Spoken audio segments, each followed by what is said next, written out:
Merneptah was born as the 13th son of Ramses II, one of the most powerful pharaohs in the history of Kemet, ancient Egypt. For decades, he lived in the shadow of an almost mythical father who reigned for about 67 years, practically immortal in the eyes of the people. Merneptah grew old, waiting for an opportunity that seemed never to come. When he finally ascended the throne, he was already an elderly man, which raised doubts about his ability to lead such a complex and threatened nation. Even at an advanced age, Merneptah inherited a still grand Kemet, but surrounded by internal and external crises. The echoes of Ramses II's prestige still resonated through temples and palaces, but the challenges were new. The Mediterranean was boiling with great population movements, and the threats did not only come from organized armies, but also from nomadic tribes and migrant peoples seeking fertile lands to survive. Merneptah could not rely on the deeds of his predecessors. He needed to prove he was not just a tired successor of a glorious throne. His mission was to show military strength, political acumen, and the ability to protect Kemet against enemies increasingly numerous and bold. The great question in the palace halls and temple sanctuaries was whether Merneptah could keep Kemet safe. He had knowledge, but did he have the vigor to face new times, so different from those lived by Ramses II? That doubt was shared by both the inhabitants of Kemet and its adversaries. The new pharaoh, a man seasoned by years, could not afford mistakes. His reign, though short, would be decisive for the future of Kemetic civilization amidst coming transformations. And it was on the battlefield, among shields and spears, and in inscriptions carved into eternal stone, that Merneptah built his answer. His actions would speak louder than promises or speeches. The pharaoh, who seemed fragile, surprised everyone. He proved capable of mobilizing troops, leading campaigns, and resisting invading forces with determination. In just a few years, he left deep marks on the destiny of Kemet and even the Middle East. Yet his deeds were not limited to war. Merneptah carefully recorded his conquests and reflections on stele. One of these inscriptions would become a key piece for archaeologists and scholars of the Abrahamic religions. It is in this intersection of war, politics, and spirituality that Merneptah's reign gains depth. He was the pharaoh who fought, ruled, and witnessed changes that would echo for millennia. Thus, by diving into his journey, we understand that Merneptah's greatness lies not only in victories or constructions, but in his resistance to collapse and in the eternal record of an era in transformation. In Kemet, every pharaoh received a set of 5 royal names, known as the titulary. These names were not simple epithets, but statements of political power, spirituality, and divine identity. Each title connected the sovereign to gods, cosmic values, and the order of Ma'at, ensuring legitimacy and authority. The first was the Horus name, which portrayed the pharaoh as the living embodiment of the god Horus, representing his role as earthly protector and ruler. Ramses II, for instance, used the title Kanakt Merimat, strong bull, beloved of truth. Merneptah adopted a similar form, reinforcing his military strength and connection to cosmic order. The second was the Nebti name, or of the two ladies, referring to the goddesses Wadjet and Nekbet, protectors of Kemet. This title expressed the pharaoh's role as guardian of the union between Upper and Lower Kemet. Ramses II presented himself as he who protects the two lands, while Merneptah emphasized his devotion to the goddesses and his duty to maintain harmony. The third was the golden Horus name, symbol of eternity and victory over chaos. This title associated the pharaoh with gold, the incorruptible metal, and with immortal glory. In his temples, Ramses II proclaimed himself rich in years, great in victories, while Merneptah used similar epithets to highlight his triumphs over the sea peoples and his link to golden eternity. The last two were the most used, the prenomen, or throne name, linked to Ra, and the birth name, tied to the solar god and earthly father. Ramses II was Usermatra Setepenra Ramesu Meriamun. Merneptah was Benra Meriamun, Merneptah Hotep Hirmat. These names declared their relationship with Ra and Amun, as well as their mission to rule in harmony with Maat. Thus, the royal titulary was far more than formality. It was a symbolic strategy binding the pharaoh to the divine and eternal, a constant reminder that he ruled not only men, but also mediated between the earthly world and the gods. To take the throne after Ramses II was more than a political responsibility. It was to carry the weight of a legend. Ramses II, the Great, had turned Kemet into a superpower, built temples that defied time, and won battles that shaped borders. His reign of more than 60 years created an almost divine expectation of what it meant to be pharaoh. Merneptah did not inherit just an empire, but a colossal shadow. Already elderly when he took the throne, he had neither the luxury of time nor youth. He needed to act quickly to guarantee the stability of a vast, multicultural territory that was showing signs of wear on several fronts. Yet Merneptah was no novice.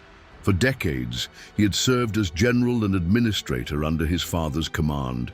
He had led campaigns in the Levant, supervised constructions, and learned the art of governing by watching one of the greatest masters.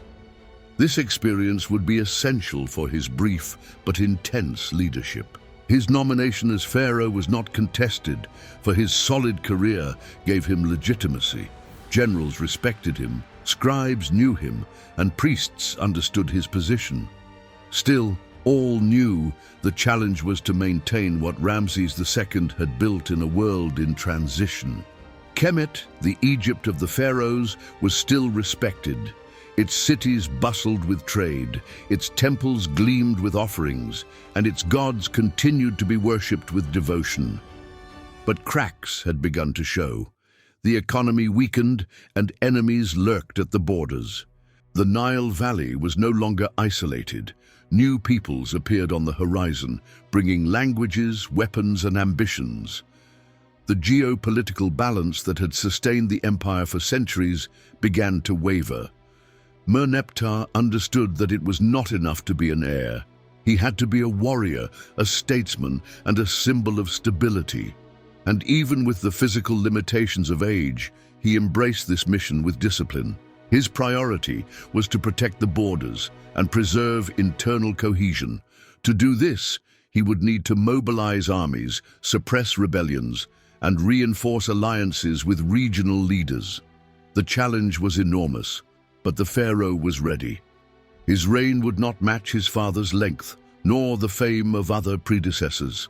But in the few years he ruled, Merneptah left a decisive mark, worthy of remembrance among the great names of Egyptian history. In the very first years of his reign, Merneptah faced one of the greatest military challenges of his life. The Libyans, traditionally nomadic warriors, had united into a powerful coalition. They advanced toward the Nile Delta with the clear goal of conquering fertile lands, forcing settlements, and challenging Egyptian supremacy in that strategic region.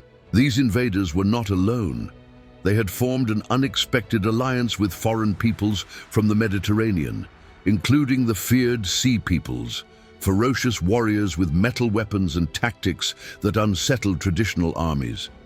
Together, they formed an unstoppable force that threatened Kemet's territorial integrity. The situation was critical. The Libyans intended to establish permanent colonies within Egyptian borders, which would represent an existential threat to the empire. If they succeeded, the entire region would be destabilized. Merneptah had little time and much at risk. The pharaoh did not hesitate. He gathered a disciplined army and marched against the enemies. According to inscriptions and records, the battle was intense, with thousands dead. Merneptah personally led the defense of the delta, repelling the invasion, capturing prisoners, and destroying the Libyans' expansionist plans. The victory was not only military but symbolic. It proved to Egypt's elite and neighboring peoples that the throne was still strong, even without a young and vigorous pharaoh. Merneptah's leadership reignited respect for Egyptian power, reinforcing his legitimacy. After the war, the pharaoh ordered his deeds to be recorded on commemorative stelae, glorifying the destruction of enemies and the protection of Kemet's sacred territory. These records served as political propaganda and as a warning to any who might challenge Egypt. The campaign also revealed Merneptah's logistical skill and ability to use Ramses II's inherited infrastructure. He moved troops quickly, reinforced fortresses, and used military intelligence to anticipate enemy moves. The war also revealed the fragility of Egypt's system against new forms of warfare. The use of foreign troops by the Libyans showed an evolution in conflicts of the time. Merneptah realized the world was changing, and Kemet had to adapt. This realization marked the years to come. He strengthened defenses, improved soldier training, and prepared Egypt for a new era of conflict. It was no longer enough to be powerful. Resilience was essential. Merneptah emerged victorious, but he knew more threats would come. His reign would be defined by vigilance, adjustments, and quick responses. The war against the Libyans, though won, was only the beginning of a long struggle for survival. Beyond the Libyans, Merneptah had to contend with another rising force, the Sea Peoples. These mysterious groups from various Mediterranean regions were composed of warriors, families, and entire migrating populations fleeing crises in their homelands. Their arrival heralded a new age of instability. They were not a single ethnic group, but a coalition of seafaring peoples, Shardana, Luca, Peliset. Skilled navigators and fighters, they advanced by sea and land, raiding coastal cities and challenging established empires like the Hittites and, of course, Egypt. Merneptah recognized the danger early. Even while facing the Libyans, he reinforced military posts in the delta, mobilized fleets in the eastern Mediterranean, and set up strategic barriers along vulnerable trade routes. Egyptian chronicles state that Merneptah managed to repel these early incursions. Though he did not eliminate the Sea Peoples, his swift response prevented them from settling on the Nile's banks. This victory was vital for Kemet's preservation. But the threat did not vanish. A century later, the Sea Peoples would return with greater force, destroying kingdoms like the Hittites and pressuring Ramses III himself. Merneptah's victory was thus a temporary reprieve, a delay of the collapse others could not avoid. The Mediterranean was changing, trade was riskier, migrations increased, and war became regional rather than local. Merneptah ruled in a world in transition, where old certainties no longer applied. Egypt needed new politics and new defenses. Thus, he adopted a more preventive stance, sending emissaries to monitor trade routes, forging diplomatic alliances, and using temples as centers of surveillance and propaganda. Egypt could no longer isolate itself. It had to engage with the turbulent world. Domestically, he worked to maintain order amid external threats. Fear of invasions created unrest among the poor, and Merneptah relied on both force and religious discourse to hold society together. The idea of the pharaoh as defender of Maat, cosmic order, became even more central. Despite his victories, Merneptah knew Egypt was entering decline. His administration tried to slow the inevitable. His resistance to the Sea Peoples, though temporary, became an example of leadership in chaos. His legacy is clear. He was the first to face one of Antiquity's greatest transforming forces. His handling of the Sea Peoples inspired later pharaohs and left lessons of resistance, adaptation, and vigilance.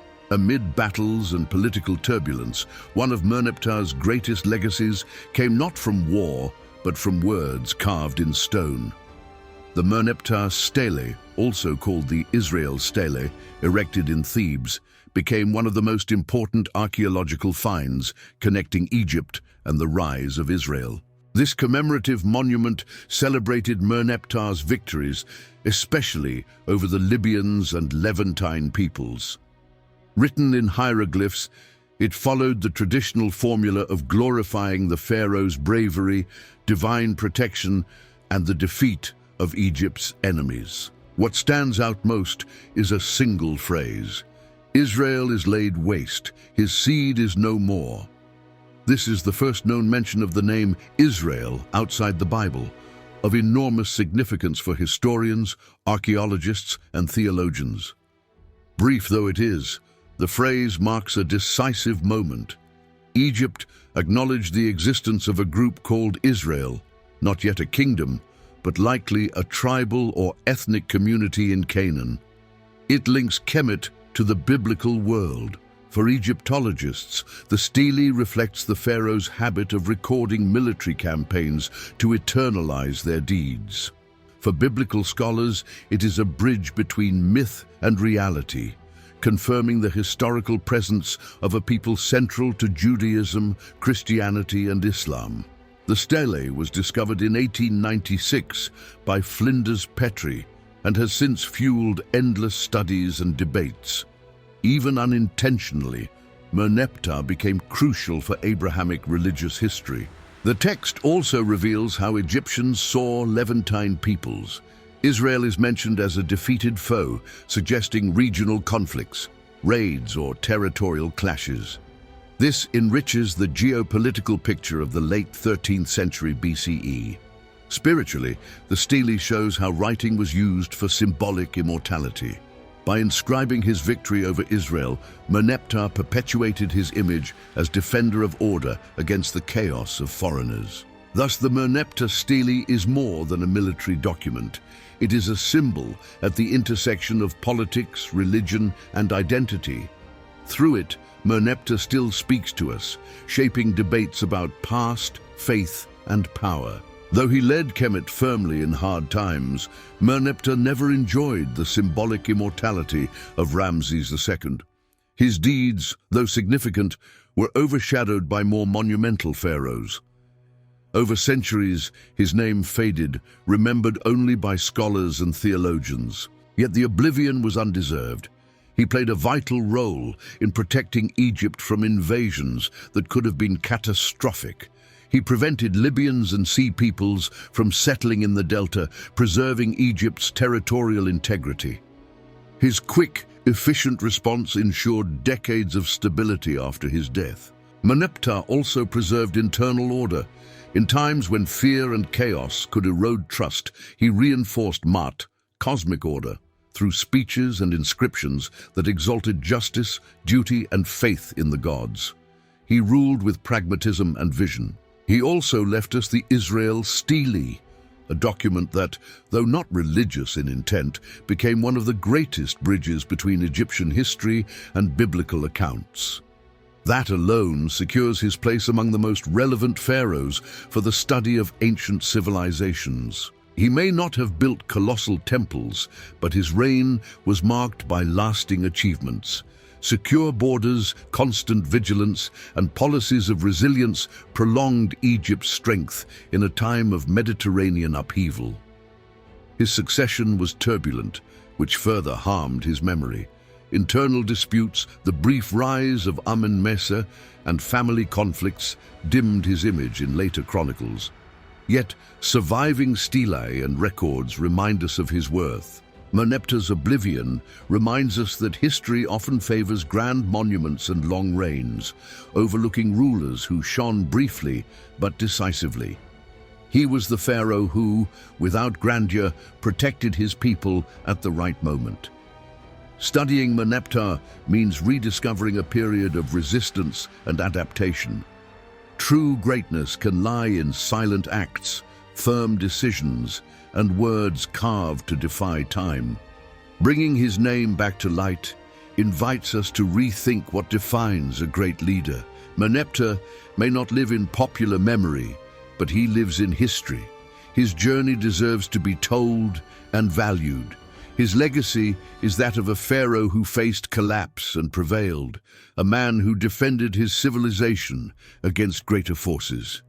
Even forgotten for centuries, he still speaks through the stones and words that endured. Merneptah may not be the most celebrated pharaoh in history books or modern Egyptian monuments, but his importance is undeniable. He took the throne in one of Kemet's most delicate moments and faced it with courage and wisdom. In old age, he embodied the spirit of resistance in a changing world. His legacy lies not in pyramids or colossi, but in records that cross time. The Israel Stele is one such eternal proof of his role in a turbulent geopolitical scene. By carving in stone the names of the peoples he faced, Merneptah left us a valuable testimony for both archaeology and history. More than a warrior, Merneptah was a chronicler. He understood that the pharaoh's power also came from words preserved, memory recorded, names that would not fade. By inscribing his victories, fears, and struggles, he showed awareness of glory's fragility and the need to eternalize truth. His story proves that leadership does not depend on youth, but on experience. Even in dark times, one can protect, resist, and leave a legacy. Merneptah stood firm where others might have faltered. He fought when others feared. With courage and words, he built his place in eternity. His journey makes us reflect on what it means to be remembered. Glory is often tied to massive monuments, but true worth may lie in the wisdom to govern, the courage to face chaos, and the humility to record facts without illusion. Kemet endured thanks to leaders like Merneptah, who acted with intelligence and bravery in crises. Even without a famous tomb or giant statue, he fulfilled his role with excellence. His name, carved in stone, survived time, sand, and oblivion. And now, by revisiting his story, we return him to the place he deserves among Antiquity's great names. His journey is not just part of Egypt's past, but an essential chapter of human history. Merneptah is remembered not only as the son of Ramses II, but as a sovereign who fought for his people, for order and for memory, a symbol of Egyptian resilience in an unstable ancient world. May his story inspire not just scholars, but all who face great challenges in the shadows. Merneptah teaches us that greatness can lie in silent resistance and in truth carved for eternity. Thus, as we close this journey into his life, one certainty remains. His memory resurfaces strong as the stone where he engraved his name, living still among those who refuse to let time erase it.